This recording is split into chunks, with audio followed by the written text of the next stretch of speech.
नमस्कार मित्रों, मैं आदर्श एक बार फिर आप सभी का हमारे यूट्यूब चैनल आइडियल आदर्श सॉल्यूशन पर स्वागत करता हूं। तो जैसा कि आप थंबनेल देख चुके हैं, थंबनेल में आज लिखा हुआ है नो डिटेंशन पॉलिसी खत्म, यानी भारत सरकार का बहुत बड़ा फैसला देखने को सामने आया है।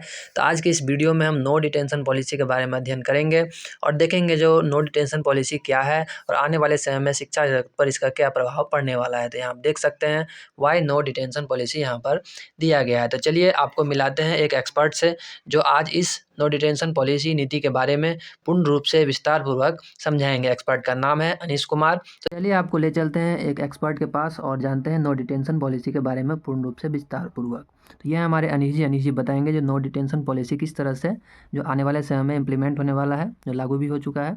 तो चलिए इनसे जानते हैं। तो बताइए अनीश जी, आप क्या कहना चाहेंगे नो डिटेंशन पॉलिसी के बारे में। नमस्कार मित्रों, आइडियल आदर्श जी के चैनल पर मैं पहली बार आया हूं और आप लोगों को एक बहुत ही महत्वपूर्ण सूचना देने जा रहा हूं। सबसे पहले तो आज आप सभी लोगों को तुलसी जयंती की हार्दिक शुभकामनाएं। आप लोगों को आज आप लोगों के लिए मैं एक बहुत ही महत्वपूर्ण और एक ऐसा न्यूज़ साझा करने जा रहा हूं जिससे कहीं ना कहीं हर एक समाज के हर तबके के व्यक्ति जुड़े हुए हैं। आज भारतीय शिक्षा नीति से संबंधित कुछ महत्वपूर्ण सूचना है, जैसे कि भारत सरकार ने नो डिटेंशन पॉलिसी को खत्म कर दिया है। ये बात तो आप लोग जानते ही हैं, मगर मैं इसके महत्वपूर्ण जानकारियां आपको बताने जा रहा हूं कि आखिर नो डिटेंशन पॉलिसी क्या है और इसकी क्या प्रभाव शिक्षा जगत पे पड़ने वाली है। सबसे पहले यह जानने की कोशिश करेंगे कि नो डिटेंशन पॉलिसी की शुरुआत कहाँ से हुई थी। तो नो डिटेंशन पॉलिसी की शुरुआत 2009 में डॉक्टर मनमोहन सिंह की सरकार में डॉक्टर अर्जुन सिंह द्वारा, जो उस समय के वर्तमान शिक्षा मंत्री थे, उनके द्वारा राइट टू एजुकेशन पॉलिसी के तहत उसमें बदलाव करके यह लाया गया था कि जो जितने भी क्लास 5 से लेके 8 तक के बच्चे हैं उनसे एग्जाम लिया जाए और अंतिम चरण में जो एग्जाम, फाइनल एग्जाम होगा उनका क्लास 5 या फिर क्लास 6 का, तो उसमें उन्हें फेल नहीं किया जाएगा और उन्हें प्रमोट, अगली क्लास के लिए प्रमोट कर दिया जाएगा। आज तक ऐसा ही होता आ रहा था, लेकिन 2009 में जो पॉलिसी बनी थी उसे 2010 से 2011 में अप्लाई कर दिया गया था, यानी कि लागू कर दिया गया था सभी लोगों के लिए। तो सबसे महत्वपूर्ण बात, जब साल दर साल बीतता गया और शिक्षा में बढ़ती गिरावट को देखते हुए, अर्थात ऐसा था कि स्टूडेंट मेहनत करना छोड़ दिए थे, जो क्लास 5 में थे वो इस बात को लेकर निश्चिंत थे कि वो कभी फेल तो करेंगे ही नहीं। तो इन्होंने ये सोच करके बच्चे की पढ़ाई की जो स्थिति थी, जो दर बदर वो गिरती जा रही थी, प्रतिदिन उसका स्तर गिरता जा रहा था। एकाएक स्टूडेंट को ये समझ में आता था कि बोर्ड जो 10वीं कक्षा में होती थी, उसी 10वीं कक्षा के बोर्ड के लिए उन्हें प्रिपरेशन करना है और लास्ट में जाके बच्चे के ऊपर अधिक से अधिक दबाव आ जाता था। ऐसा इसलिए भी कहा गया था, मनमोहन सिंह की सरकार में डॉक्टर अर्जुन सिंह ने ये भी कहा था कि जो छोटे बच्चों को के ऊपर मानसिक तनाव ना आ जाए परीक्षा को लेकर के, इसलिए ऐसा फैसला लिया जा रहा है। अपितु इसका प्रभाव उल्टा देखने को मिला कि बच्चे पहले तो निश्चिंत हो गए और बाद में 10वीं और 11वीं और 12वीं की कक्षा में जाकर के उन्हें एक अलग ही प्रेशर मिलने लगा पढ़ाई को लेकर के। क्योंकि उस वक्त ऐसा था कि उन्हें आज तक एग्जाम फियर था ही नहीं, तो उन्हें पहली बार जब एग्जाम का सामना करना पड़ा तो उन्हें लगा कि ये बहुत बड़ी बात है, तो बच्चे बढ़ चढ़ के इस बात को लेकर के इसकी तैयारी भी करते थे। जैसा कि आप सभी लोग जानते हैं और हम सभी लोग शिक्षा से जुड़े हुए हैं, तो हमें ये पता है, हम लोगों ने भी नो डिटेंशन पॉलिसी के तहत ही पढ़ाई की थी, हम लोगों ने भी फेल नहीं किया था और अंत में जाके मैट्रिक की परीक्षा में हम लोगों को ये लगा कि अब बोर्ड होने वाला है, अर्थात बोर्ड क्या है, कैसा है, ये समझ ही नहीं पाए हम लोगों ने। तो हो सकता है कि अगर आज नो डिटेंशन पॉलिसी खत्म हुई है और उस समय अगर खत्म हुई होती तो शायद हमारी जो क्लास 10th और 12th की प्रिपरेशन में जो गहमा-गहमी और जो चिंताजनक विषय मेरे मन में बना हुआ था वो शायद ना होता। तो 2019 में जब एनडीए सरकार आती है तो मोदी गवर्नमेंट ने संसद में ये मुद्दा उठाया था कि नो डिटेंशन पॉलिसी को खत्म कर देना चाहिए था। अपितु उस वक्त तो नहीं हो पाया था, तो 2019 के बाद आज जो हम लोग 2024 में सरकार बनाए हैं, तो 2024 में सरकार ने नो डिटेंशन पॉलिसी को खत्म कर दिया। 23 दिसंबर, ये डेट याद रख लीजिएगा, आप लोगों के परीक्षा के माध्यम से भी बहुत महत्वपूर्ण डेट होने वाला है और आ रही करंट अफेयर्स में शायद ये पूछा जा सकता है।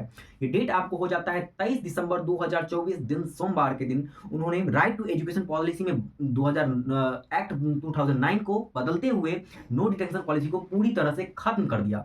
अब बात ये बन के आती है कि आखिर नो डिटेंशन पॉलिसी थी क्या, वो ऐसी क्या पॉलिसी थी। तो अभी तक में आप लोगों ने मेरे वीडियो के माध्यम से ये समझ ही लिया होगा कि मैंने आपको जो बताना चाहा वो नो डिटेंशन पॉलिसी थी क्या।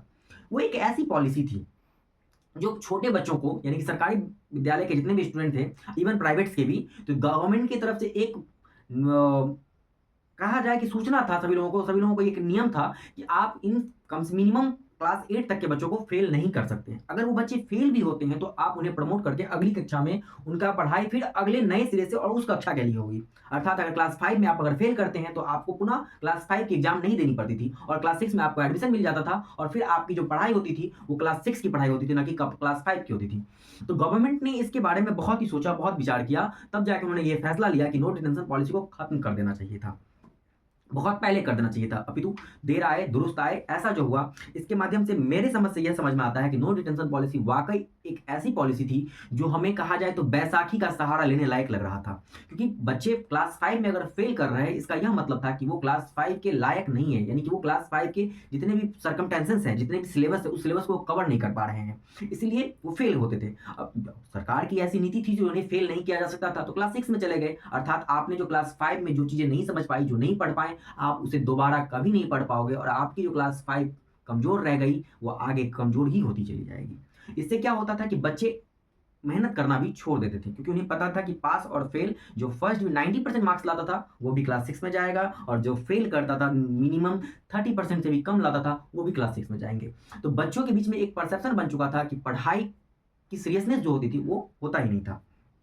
तो वर्तमान सरकार, जो मौजूदा एनडीए की सरकार है, उन्होंने ये निर्णय लिया कि इन्हें खत्म करके, नो डिटेंशन पॉलिसी को खत्म करके, यानी कि जो पास फेल की जो नीति थी उसमें बदलाव कर दिया। यानी कि अगर बच्चे अगर फेल होते हैं तो उन्हें पुनः 1 वर्ष मौका दिया जाएगा कि आप फिर से क्लास 5 को पढ़िए और फिर जाके आप एग्जाम में अपना बेस्ट दीजिए। और इसका मुख्य उद्देश्य क्या है दोस्तों, ये भी हम बताएंगे। फिर आपका एडमिशन क्लास 6 में होगा। तो इस नो डिटेंशन पॉलिसी का मुख्य उद्देश्य ये है, सरकार ने इसके पीछे ये दलील दिया है कि जो बच्चों को अचानक एग्जाम देखना पड़ता था क्लास 10th में, इससे पहले जो एग्जाम होती थी वो उस लेवल का नहीं होता था, बच्चों के मन में वैसा कुछ डर नहीं होता था इसको लेकर के। तो क्लास 10th में जब बच्चे जाते थे तो उनके ऊपर अधिक प्रेशर आ जाता था, अब तो मैं फेल करने वाला हूँ। ये हम लोगों के हिसाब से एक सामाजिक स्टेटस भी बनता था, लोग भी यही पूछते थे क्लास 10th में आपका मार्क्स कैसा है। समाज और आगे की पढ़ाई में भी इसे बहुत महत्वपूर्ण माना जाता था। तो क्लास 10th वो पहली पड़ाव थी जब बच्चों की शिक्षा की सही गुणवत्ता की जांच होती थी। अपितु इससे पहले हम यही जांच करते थे कि उन्होंने क्लास 10th में क्या पढ़ा, क्योंकि क्लास 10th का एग्जाम क्लास 10th के सिलेबस के अकॉर्डिंग होता है। तो एक पहली कक्षा से लेकर 9वीं कक्षा तक बच्चे ने अगर कोई ज्ञान अर्जित नहीं किया, उसका कोई भी मापदंड नहीं होता था। तो अब जाकर के ये ऐसा हो गया कि 5वीं कक्षा तक, 5वीं कक्षा से लेकर 8वीं कक्षा के बीच में बच्चों को एक बोर्ड देना पड़ जाएगा। यानी कि हर साल बोर्ड जैसा होगा। क्लास 5 पास करते हो क्लास 6 में जाओगे, क्लास 6 से पास करते हो तो क्लास 7 में जाओगे, क्लास 7 पास करके क्लास 8 में जाओगे। अब हाल ही में इस वीडियो के माध्यम से एक छोटा सा क्लिप मैं आपको बता रहा हूँ न्यू एजुकेशन पॉलिसी की, वो भी बहुत जल्दी इंप्लीमेंट होने वाली है, जिसकी बात आज से बहुत दिनों से चल रही है। लेकिन ये अभी तक इंप्लीमेंट सही माध्यम से हुई नहीं है। अगर ये हो जाती है तो ये नो डिटेंशन पॉलिसी से भी ज़्यादा स्ट्रिक्ट होगी, ज़्यादा मजबूत होगी और इसका प्रभाव छोटे बच्चों यानी कि 1 to 5 के बच्चों पर भी देखने को मिलेगा और क्लास 10th के बोर्ड को शायद खत्म कर दिया जाएगा। जी हाँ दोस्तों, ये बहुत ही महत्वपूर्ण बात है कि क्लास 10th का जो फियर था उसे खत्म कर दिया जाएगा। ऐसा आने वाले समय में देखा जा सकता है। यह बात अभी निर्णायक नहीं कहा जा सकता, अपितु ऐसा हो सकता है। तो हम लोगों ने ये जाना कि क्लास के बच्चे को क्या थी नो डिटेंशन पॉलिसी और इसके क्या प्रभाव पड़े, इससे क्या आने वाले समय में प्रभाव पड़ेंगे। इससे आने वाले समय का प्रभाव यही पड़ेगा कि बच्चों को एग्जामिनेशन का जो फियर है वो खत्म हो जाएगा। वो अपना एग्जाम को पास करने की ललक से पढ़ेंगे और मेहनत से पढ़ेंगे और अच्छी नंबर लाएंगे। तो क्लास 10, क्लास 12 और आगे की एकेडमिक्स को खत्म करके हायर एजुकेशन के लिए उनके जो पढ़ने का तरीका होगा वो पैटर्न बदल जाएगा, बिल्कुल तरीके से बदल जाएगा, उनका सोच बदल जाएगा और एग्जाम को लेकर के जो उनका भावना था वो भावना बदल जाएंगी। हाँ दोस्तों, तो इसी के साथ मैंने आपको सब बताया कि नो डिटेंशन पॉलिसी कब आई, कब खत्म हुई, इसके क्या प्रभाव पड़ेंगे, ये क्यों महत्वपूर्ण था और आप लोगों तक इसकी जानकारी पहुंचाना क्यों आवश्यक था, ये आप लोग बखूबी हमारे वीडियो के माध्यम से समझ गए थे। तो दोस्तों, अंत में वीडियो जब आपको अच्छी लगी हो, इन्फॉर्मेटिव लगी हो, तो वीडियो को शेयर, लाइक एंड सब्सक्राइब जरूर करें। तो भूलिएगा मत, जरूर करिएगा। धन्यवाद।